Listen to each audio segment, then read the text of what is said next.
Қайырлы күн, менің сүйікті көрермендерім. Сіздермен бірге мен Малика. Менің YouTube арнама қош келдіңіздер.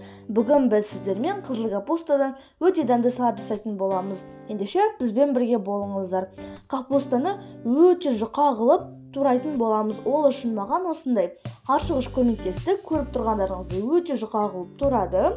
Енді оның үстіне тұз қосып, капустамызды жақсылап езетін боламыз. Капуста мен тұзымызды жақсылап тұрып езіп аламыз. Салатты жеп отқан кезде біздің капустамыз қытырламау керек. Енді көкөністерімізді турайтын боламыз. Менде бұл жерде помидор және де қияр. Кез келген зелень ала берсеңіздер болады. Менде петрушка және де жасыл пияз.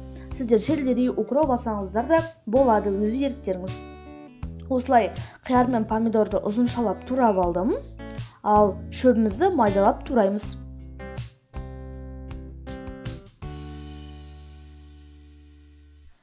Енді барлығын бірге араластыратын боламыз. Достар, бұл салат ауызашарға таптырмайтын салат, өте жеңіл. Сіздерге міндетті түрде жасап көруге кеңес беремін.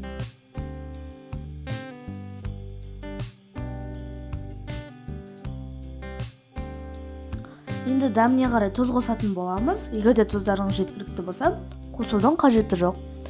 Оның үстіне май құямыз. Менде сұйық май. Және де жарты лимонның согын сығып қосатын боламыз.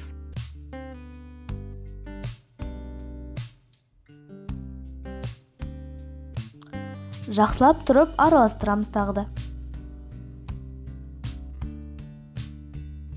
Міне менің сүйікті көрермендерім, осылайша аз уақытта өте дәмді салат жасап шығардық. Бағанаға кеткенде ауызашарға өте таптырмайтын салат. Егер де сіздерге менің видеом ұнаса, лайк басып, менің арнама тіркеліп, қоңыраушаны басып, мені қолдап кетіңіздер. Ендеше барлықтарыңызды жақсы көремін. Қош аман, сау болыңыздар.